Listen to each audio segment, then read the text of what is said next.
I'd like to bring up my friend and one of the profession's leaders, Jim Bourke. So welcome, Jim. Great to have you on the town hall. You've been on the town hall before. For those of you, I think most of you know Jim. Jim's has been chair of Engage, the largest AICPA conference, Prac Tech, council, board member, and just one of the technology leaders for the profession. So welcome, Jim. Thanks, Eric. I'm so happy to be here with you guys and here remotely again, in this crazy world. Well, Jim, there's already questions coming in on your topic today, so we're gonna get right into it. But one thing I'll just, as you kind of kick this off for us, is there's so much inventory of firms and products and services. So there you go. So as you kind of help with the landscape in this increasing cyber threat, there's a question for you. Yeah, I mean, so Eric, you're absolutely right. I mean, think about this. As a sole practitioner, your head has to be spinning right now with all of these things that are out there, being from malware to ransom attacks to threats of cyber attacks. It's crazy. So what we're going to try to do is try to narrow it down to a couple of the top things you need to be concerned about. And what I'm going to talk about, Eric, with you is, it doesn't matter if you're a small firm on Main Street or if you're a big national firm. We have exactly the same security concerns to be aware of. Well, thanks. So let's just talk about Ukraine and the Russian cyber attacks and how should we be thinking about this? And is this just another opportunity for us to review our overall security framework? That's exactly what it is, Eric. That's how I view this, right? I mean, this is keeping the news, is keeping probably a lot of us up at night. Concerns, how does that impact our business, our economy? And to me, from a technology perspective, I'm looking to see how does this impact us from a cybersecurity perspective. We're looking at our firms, we're looking at our clients, and so we need to be knowledgeable about. Okay, maybe you won't be directly impacted, but you know what? We can exercise some best practice in the space. That next slide that you just shut up there's a great website that's available from the Cybersecurity and Infrastructure Security Agency, CISA. They have what's called a Shields Up website.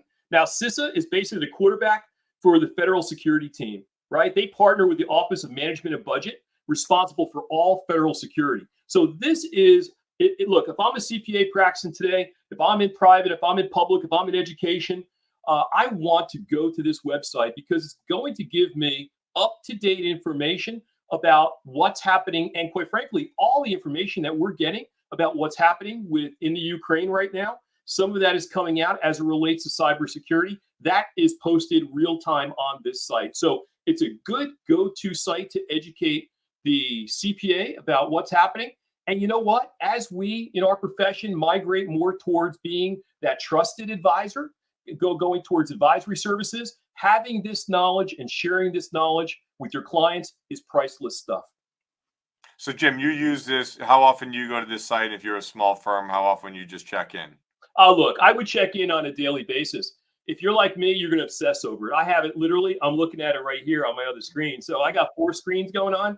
I have that screen up because it is so important. It changes real time with information that's popped up that's relevant. Look, all I want to do, Eric, is I want to make sure that I'm just one step ahead of the bad guys. If I know that they're looking, they're for example, a threat of release came up the other day. It talked about Russian state-sponsored cyber actors gain network access by exploiting default multi-factor authentication protocols. Look, I know that that's really confusing, but it's the type of protocols that we utilize when we verify third-party access to websites. That's important for us to know and important for us to share with our clients. Well, Jim, I know you got a list here of best practices and tips, and I think that's what this group wants. Right. So look, Eric, I could do an 8-hour seminar on just this stuff alone, right? But so I'm going to try to focus on, let's say, the top 8. What should we be doing right now in light of what's happening with Ukraine? In light of what's happening, look, we're all heads down in audit season. We're buried in tax season. We're probably distracted. So focus on this type of stuff. Validate remote access. Multi-factor authentication is an absolute must. We've been talking about moving our profession to the cloud for the longest time. Many of us, We've made that progression. We're out there. If you're accessing any cloud-based applications today, use multi-factor authentication. Plain and simple, it's using another device, using a mobile device, using your eyes, using your fingers, using something that only you would know or only you have to allow access to certain information. Second, this may seem really basic, but ensure all software is up to date, including antivirus and anti-malware. This is so important because as we update antivirus software, anti-malware software applications, known breaches, known threats are generally covered. That's very, very, very important. Think about this. Next item, disable all ports that are non-essential. Think about this. It's like leaving your back door unlocked, right? You lock your front door, but you leave your back door unlocked. What could happen? Someone could come in and take something. Same thing happens in the world of technology. When you leave ports open, you leave vulnerabilities. Vulnerabilities exist. Someone could come in and grab something. This, and you heard me talk about cloud services. I got to give a plug for the AI CPA and literally a plug for our profession. We took ownership of the SOC space, SOC 1, SOC 2, SOC 3, SOC for cyber. Let me tell you, I would not deal with a cloud vendor today that holds confidential and private information that has not gone through a SOC 2 examination. I would challenge that cloud vendor, do you have a SOC 2 engagement today? So much is available there.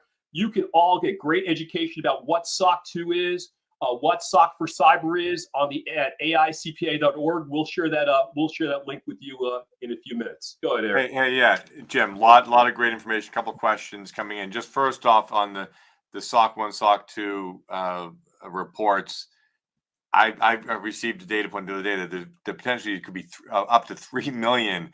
SOC 2 reports being conducted, and it's a must. It's a must for any company that's providing cloud services. And not all SOC 2 reports are the same, so it's always good to take a look at those. Oh, correct. And you know what, Eric? We own this space, right? A SOC engagement can only be done by a CPA, only be signed off on by a CPA, subject to peer review, right? So this is a space that we own. We understand this space. Again, I would share this knowledge with your clients. Your clients are doing like us. I mean, they're all migrating to the cloud today. Make sure best practices that their cloud providers are covered under a SOC 2 engagement. I mean, that is so important today.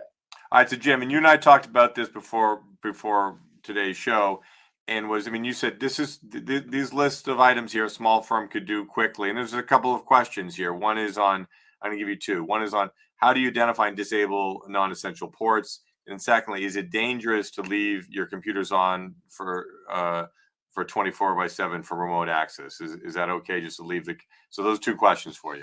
Ports all right. So disabling ports, it's not rocket science. If you have an internal IT team, they could very easily disable ports. Disabling ports on laptops, peripheral devices, that's one thing. More importantly, those servers in the back office that you may not understand, that you may not realize have those open ports, they could be disabled through the administrative functions of the OS of whatever operating system that you are actually using. Is it okay to leave computers on all the time? I say yes, as long as you are protected, right? There are technologies out there that basically block threats. As long as you're up to date, things like that, I don't have an issue with leaving them on. Now, that's not to say that you should leave them on for an indefinite period of time. Should you reboot them? Should you clear them out? Absolutely, yes, but no downside in leaving them on. It's always good to reboot. I reboot before every town hall. So that's a good thing. That's a good thing. Talk about quick on this last couple things. Backups. Look, we all do backups, all right? Make sure you have had an opportunity to restore those backups. The last thing you want is a ransom attack, and you can't go back to those backups because somebody figured out we've never tested our backups. Just test your backups. And bottom line is, just if you are attacked, don't cover it up. If your employees get attacked or one of your employees gives away credentials, just, what we do in my own firm, just make sure everyone is willing to volunteer that information right away. The quicker you're able to detect and respond to these acts, the better you will all be, and the higher the likelihood of recovery in a very short amount of time. Well, Jim, just to close out here, anything dealing with the Ukrainian organizations, and just any thoughts on kind of what's going on in the Europe environment? Yeah. So here's what I would leave you with, which is sort of what I started with. Look, we're all buried in tax season. We're all buried getting our, audits, our reviews, our compilations out right now. The bottom line is we're tired. We're exhausted. We may not focus sometimes on those email requests. Watch out for phishing attacks, because as the whole world goes to the cloud, that's the area of highest exposure. When we're weakest, when we're tired, we generally click through. So all I would say is when you're presented with an email that requests information or login credentials, take a pause before clicking all the way through. So the best advice I can give, regardless of the current climate. Well, great advice, Jim. You're going to stay with us. So thanks for these best practices. And I think it's critical, as you just said, to be doing this during tax season when there's all these phishing exercises